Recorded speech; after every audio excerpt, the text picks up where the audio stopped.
Olá, pessoal. Essa é a nossa aula 20 de Ética do Dever 1, né? Nós vamos ter duas aulas de Ética do Dever. Essa aqui é a nossa penúltima aula do semestre.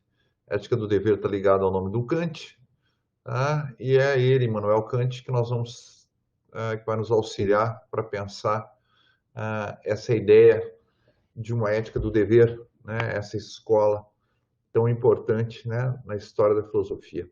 Vamos começar aqui com um pequeno exemplo dos irmãos Karamazov, do Dostoiévski, para mostrar um pouco a ideia de um dever incondicional. Tá? Só aqui uma ilustração literária. É um diálogo entre o Ivan e o irmão dele, o Alyosha, tá? Que é o herói do romance, né? O Alexei, Alyosha, o apelido. O Ivan diz o seguinte para ele, né? Imagine que os destinos da humanidade estejam em suas mãos, que para tornar as pessoas definitivamente felizes, todas as pessoas, proporcionar-lhes finalmente a paz e o repouso, seja indispensável torturar uma criança e fundar sob suas lágrimas a felicidade futura. Você concordaria nessas condições em construir semelhante felicidade? Responda sem mentir. Vejam, o utilitarista nem precisava, né? Ele já ia avançar na criança, né? Porque ele diria, não, vale a pena, se todo mundo for feliz, tá? Se nunca mais houver tortura, nem de crianças, tá? Se não houver mais pobreza, não houver mais doença, não houver mais pandemia, também nem exploração, se para isso precisar torturar uma criança, bom, uma criança de um lado, pensem como utilitarista, né? 7 bilhões de pessoas de outro, tá? Responda sem mentir, o que o Alyosha diz? O Alyosha é um kantiano, né? Não, eu não concordaria. Vai continuar existindo pobreza, desgraça, guerra, pandemia. Inclusive, crianças continuarão sendo torturadas. Mas há um dever, né, de não torturar ninguém. E principalmente não torturar uma criança. Então, eu não faria isso. Tá? Então, entendemos aqui o que é a ideia de um dever incondicional. Né? Lei e... Vamos começar agora com o pensamento do Kant. A centralidade da ideia de lei. Tudo na natureza atua segundo leis. Tudo que existe atua segundo leis. As leis naturais são leis da causalidade, que aplicadas ao ser humano são leis heterônomas, vêm de fora. Uma lei da causalidade, uma lei natural, né, toda causa tem um efeito aplicado a um ser do mundo animal, a um animal, tá? Não é uma lei externa a ele, né? O leão, tá, que segue seus instintos, está seguindo a sua própria lei. Né? Mas o ser humano, quando segue a lei dos seus instintos, da sua animalidade, ele está sob o signo da heteronomia. A lei vem do exterior, do outro, hétero aqui, né? O ser humano, como todos os seres naturais, atua segundo a lei da causalidade. É claro que nós também sentimos os efeitos, né? Temos fome, né? Temos fome, sede, passamos frio, né? Buscamos o prazer. Dado uma causa natural, inclinação, instinto, sentimento, temperamento, segue-se o efeito. Tá? Nós também somos seres causados. Nós também estamos imersos nessa cadeia de causas e efeitos que compõe a natureza. Mas nós somos mais do que isso, né? Nós temos as leis da razão. Tudo na natureza atua segundo leis. Vejam que o Kant está colocando a gente num brete aqui, né? Ou você segue a lei da tua razão, ou você segue a lei da causalidade natural. Ou você está no mundo meramente animal, natural, ou você está no mundo humano, tá? E quando você está no mundo humano, você segue a tua própria lei, as leis da razão. E aqui tem o fenômeno da autonomia central, né? A ética do dever é uma ética da liberdade, tá bem? Não entendida como o senso comum entendia, né? Entende, obviamente, fazer o que dá na telha, tá? Mas ou seja, anomia, né? O senso comum entende a liberdade como anomia, ausência de lei. O Kant, a liberdade é autonomia, é dar-se a sua própria lei. Então ele vai dizer o seguinte, a personalidade, né, o ser humano como pessoa, é a liberdade. O que é a liberdade aqui? É a independência do mecanismo de toda a natureza. Você não está sujeito à natureza. Considerado ao mesmo tempo, né, a liberdade como a faculdade de um ente submetido a leis dadas pela sua própria razão. Quando é que nós existimos como pessoas, né? Quando nós não seguimos a lei da nossa animalidade, a lei que está inscrita, digamos assim, na nossa dimensão puramente natural e causal, mas como conseguimos a lei que nós nos demos, né, pela nossa própria razão, ou nós nos damos, né, por nossa própria razão. Isso é ser livre, isso é ser pessoa. O ser humano está submetido apenas à sua legislação própria. O ser humano, enquanto ser humano, está submetido à sua legislação própria. Enquanto pertencente ao mundo natural, bom, ele está submetido à legislação da natureza. Tá? Está submetido apenas à sua legislação própria. Devemos seguir só as nossas próprias leis, embora universal. A lei que eu faço para mim mesmo, ela deve valer para todo ser racional, para todo ser humano. E o ser humano só está obrigado a agir em conformidade com a sua vontade própria. Que tal essa? Tá? Nós não estamos obrigados a seguir a vontade alheia, mas legislando universalmente segundo o seu fim natural. Qual é o fim natural do ser humano? É ser livre, tá? É guiar-se pela sua própria lei. Tá? Mas é a lei de um ser racional. Então, ela tem que ser válida para todos os seres racionais. Tá bem? Só assim nós escapamos ao mecanismo da natureza. Não é assim que a gente vive. Tá? A natureza manda você comer, mas você está de dieta ou está de jejum. Você é capaz de seguir a tua própria lei. Tá? A autonomia da vontade, a qualidade da vontade pela qual ela é lei para si mesma, independente de toda a qualidade dos objetos do querer, que sempre são particulares. Pode lei para si mesmo. Eu posso me dar uma lei. Não vou comer o bolo de chocolate. Por quê? Porque faz mal para a minha saúde. Eu sou diabético, estou de dieta, ou estou jejuando, ou vou guardar esse bolo, tá, para alguém que precisa mais do que eu, ou vou guardar para minha esposa, para os meus filhos, para os meus amigos. Então, eu vou conter, pela lei da causalidade, pela lei natural, eu vou cair matando em cima do bolo. O cachorro não faz jejum, o cachorro não faz dieta, o cachorro não guarda para os outros. Tá?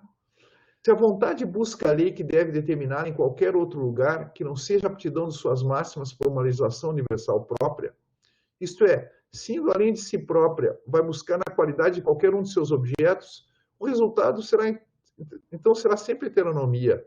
Por que você comeu o bolo? Ah, mas é o bolo da fulana, o bolo do fulano, é um bolo super gostoso. Não, mas então tu está dizendo que o bolo é que te deu a tua lei. Né? Você aqui caiu... Se a qualidade do bolo, que o bolo era maravilhoso, o bolo de chocolate, ele determinou a tua ação, então você está sob a heteronomia, né, velho? Tu não é um ser autônomo. A tua lei vem de fora, né? Não é a vontade ela mesma que se dá, então, a lei, mas é o objeto que dá a lei por sua relação com essa. Eu não consigo resistir. O objeto, né, o bolo diz, né, o exemplo que o Sandro vai dar qual é, né? Obedeça a sua sede. Né? Aqui a gente pode dizer assim, obedeça a sua fome, obedeça a sua gula. Tá? Ou eu obedeço a minha lei, ou obedeço a minha sede, ou obedeço a minha gula. O que é o dever? O dever é a necessidade de uma ação por respeito à lei. Tá? Por que o Alyosha se recusa a torturar a menina? Porque é uma lei moral que diz, não torturarás. Tá? Então, é a necessidade de uma ação por respeito à lei. Por isso que eu não posso torturar, por respeito à lei que diz não torturarás.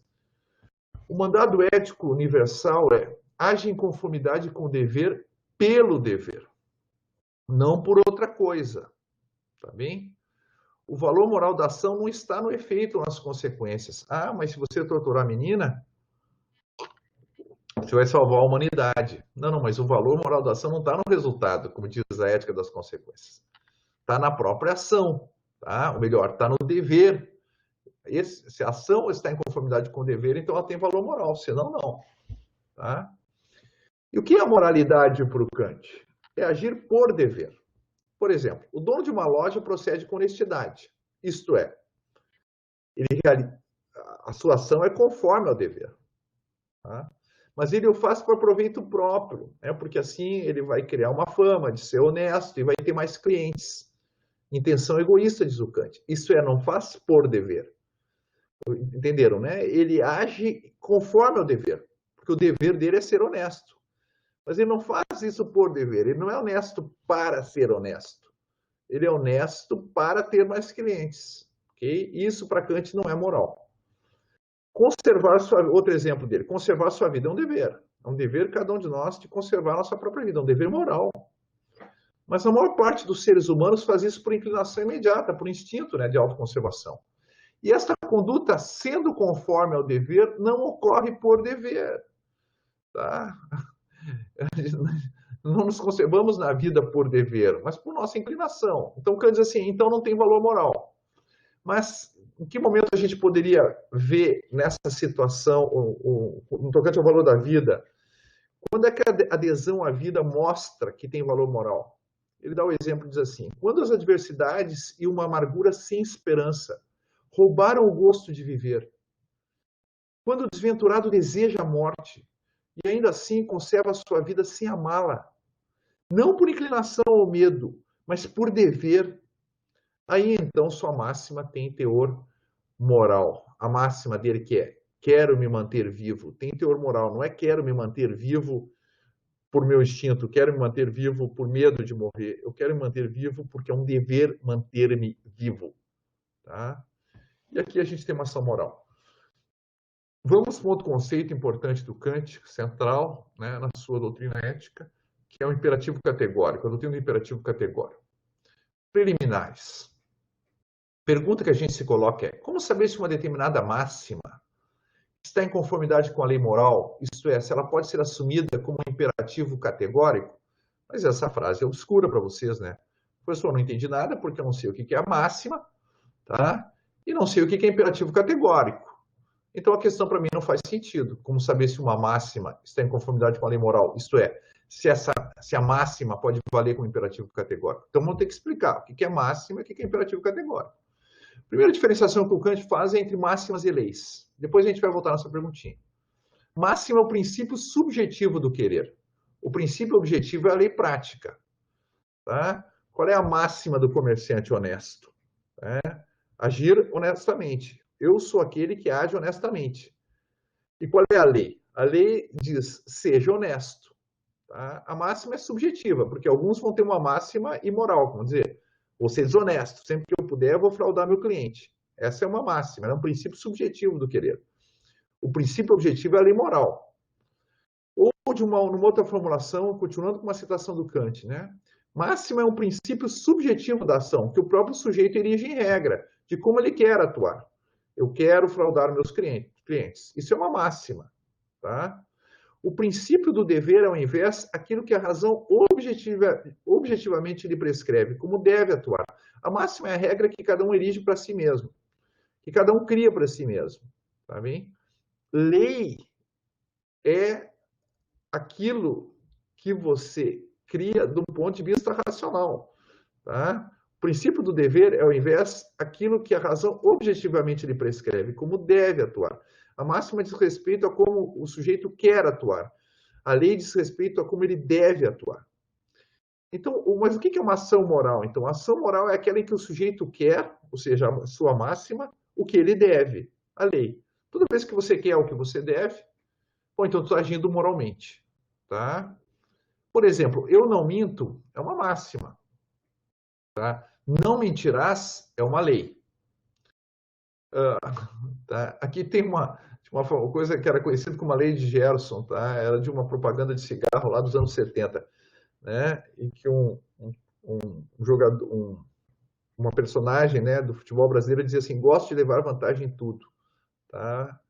Bom, gosto de levar vantagem em tudo é uma máxima. Ficou conhecido como a lei de Gerson, que era de você ser um predador na vida social, né? Levando vantagem em tudo. Tá? Isso era uma máxima. Mas a lei é seja honesto, mesmo que for desvantajoso, tá bem? Então, máxima a máxima é a expressão do querer do indivíduo, tá? A lei é a expressão do seu dever, tá bem? Então, todo o problema é saber se a minha máxima, eu sempre ajo com base numa máxima, está em conformidade com a lei ou não. Se a minha máxima pode valer como imperativo categórico, tá? Eu não minto, pode valer como imperativo categórico. Tá? Por quê? Porque ela passa no teste da lei, está em conformidade com a lei que diz não mentirás. Né? Todos os imperativos, o que é imperativo categórico? todos os imperativos mandam ou hipotética ou categoricamente. O imperativo é uma regra, um preceito, uma prescrição. Tá? Se a ação é boa meramente por outra coisa, enquanto meio, o imperativo é hipotético. Se você quer montar um rádio, siga as instruções. Todas as instruções de montar um rádio, tá? Ou de baixar um aplicativo, essas instruções são imperativos hipotéticos. Na hipótese de você querer baixar o aplicativo, então siga essas instruções, tá bem? Então, seguir as instruções é bom para outra coisa. Qual é a outra coisa? Baixar o aplicativo. Se a ação é representada como boa em si mesmo, então o imperativo é categórico. Não mintas, tá? Não mates. Isso é categórico, isso é incondicional. O Alyosha lá, não torturarás. Tá? Isso é absolutamente incondicional. Essa é uma ação de não torturar, é boa em si mesma, não é boa para outra coisa. E Kant propõe fórmulas para o imperativo categórico. Tá? Fórmulas que são uma espécie de testes. Né? Você vai ter que colocar o conteúdo da tua máxima dentro do imperativo para valer se a tua máxima pode valer para ti com o imperativo categórico. É possível formular um princípio supremo da moralidade, isto é, que seja o fundamento de todas as leis morais? Essa é a pergunta do Kant, que levou ele a escrever a fundamentação da metafísica dos costumes. Tá? A forma, ou seja, será que eu consigo obter uma forma que permita testar se a máxima pode valer como imperativo categórico? Bom, vamos ver. Ele tem 3 fórmulas, que são testes das nossas máximas. A primeira fórmula é a fórmula da universalidade. Ele diz que toda máxima moral tem que ser universal. Essa é a forma da máxima. Então, a máxima pode ser universal ou pode ser meramente particular. Tá? Se ela é meramente particular, ela não pode valer como uma máxima moral. Pode ser uma máxima, dizer assim, olha, eu pinto toda a minha casa de rosa, ou de verde, ou de vermelho. Tá? Tudo que eu tenho eu pinto de vermelho. Essa é a tua máxima. Mas é uma máxima particular, não é uma máxima universal. Tá? Você nem pretende que todo mundo pinte de vermelho, de verde, tá bem? Agora, para uma máxima ser moral, ela tem que valer para todo ser racional. Tá? Então, ela tem que ter a forma da universalidade. Então, diz o Kant, a forma da máxima consiste na universalidade. Então, a fórmula do imperativo moral, do imperativo categórico, da lei moral, da lei do dever, está expressa de tal maneira que as máximas têm de ser escolhidas como se devessem valer universalmente. Tá? Então, a fórmula que leva em consideração a necessidade de uma máxima moral valer universalmente, ninguém pode dizer que o que é moral para mim não é moral para ti. A moral tem que valer para todos. Tá? Então, a forma da tua máxima ela tem que se expressar de um modo universal. Então, a fórmula diz assim, age segundo a máxima que possas querer que se torne uma lei universal. Tá? Ou seja, a tua máxima passa no teste da universalização. Tu pode querer que ela se torne uma lei universal. Se tu não pode querer, essa tua máxima é imoral. Ela não passou no teste. Qual é o fundamento dessa fórmula que o Kant pretende? Age segundo a máxima que possas querer que se torne uma lei universal. Bom, o fundamento é que o ser humano é um ser racional. Bom em sentido prático, moral, é o que determina a vontade objetivamente. Tá? Ou seja, bom em sentido moral é o que determina a vontade objetivamente, não meramente subjetivamente, vou comer esse bolo, tá? Vou tomar um banho quente, mas aquilo que determina objetivamente a vontade. Isto é, em virtude de razões que são válidas para todo ser racional. Tá? Ou seja, razões universais. Tá? Por isso que a minha máxima ela tem que ser expressa de um modo universal. Tá bem? Se o ser humano é racional, esse é o fundamento de que a fórmula exige que a máxima moral tenha uma expressão ou se expresse no modo universal. Ok? Lembra um pouco aqui Hegel, né? A salvação está no universal. Tá? A razão capta o que é universal. Vamos ver os exemplos aqui que o Kant dá. Será que eu poderia dizer a mim mesmo que todo mundo faça uma promessa falsa quando se encontrar num embaraço do qual não pode se livrar de outra maneira? Minta ou faça uma promessa falsa. A minha máxima é, tá? Toda vez que eu estou em apuros, eu minto. Essa é a minha máxima, é um princípio subjetivo do querer. Tá? Agora, será que eu posso querer que essa minha máxima se torne uma lei universal? Todo mundo faça, né? Todo mundo, uma universalidade, não sou eu, né? Eu tenho que elevar ao universal. Que todos façam uma promessa falsa quando estiverem apuros. Eu não posso querer isso, diz o Kant. Por quê? Porque logo me darei conta de que posso querer a mentira, mas não uma lei universal de mentir. Eu posso querer a mentira aqui agora, isso não me leva à contradição. Mas não uma lei universal de mentir. Por quê? Pois, segundo semelhante lei, não haveria propriamente promessa alguma. A minha máxima se destruiria a si mesma tão logo se tornasse uma lei universal. Porque se existisse essa lei, tá? Minta toda vez que você se encontra um embaraço, ou faça uma falsa promessa toda vez que você estiver em apuros, não existiria, tá, a instituição da promessa. Então, eu entraria em contradição. A minha máxima, tá, não poderia valer como uma lei universal, porque se fosse uma lei universal, o meio que eu estou procurando utilizar, a mentira, por exemplo, para atingir o meu fim, seria impossível. Tá? Outro exemplo do Kant. Qualquer mal imerecido que causa um outro no povo, causas a ti próprio. Se o injurias, é a ti próprio que injurias. Se o roubas, é a ti próprio que roubas. Se o agrides, é a ti próprio que agrides. Se o matas, é a ti próprio que matas. Mas qual é o significado disso? Mas o que significa se tu roubas, roubas a ti mesmo? Aquele que rouba torna insegura a propriedade de todos os demais. Portanto, priva-se a si mesmo da segurança de toda possível propriedade. O que é roubar? É querer tornar próprio o alheio. Mas a minha máxima, né, torna... Se você tiver vontade, quando eu tenho vontade, eu torno próprio o alheio. Isso não pode ser levado à lei universal. Não pode ser uma lei que valha para todos, que diga todos, quando quiserem, podem se apropriar do alheio. Porque eu nunca teria propriedade nenhuma. Então, o meio que eu escolhi para ser proprietário, que é roubar, ser universalizado, permitiria que todos me roubassem. Inviabilizaria que eu atingisse o meu fim. Leva à autocontradição. Tá? Essa fórmula, a fórmula da universalidade, é a fórmula da racionalidade. Ela evita, tá? Ela veda a contradição. Se eu entro em contradição, então minha máxima é imoral. Eu não passei na fórmula do imperativo categórico que prescreve que a forma da máxima deva ser universal. Também essa é a primeira fórmula, a mais conhecida do imperativo categórico, tá? E agora, na próxima aula, nós vamos ver as duas outras fórmulas que o Kant propõe para nós. Até loguinho para você.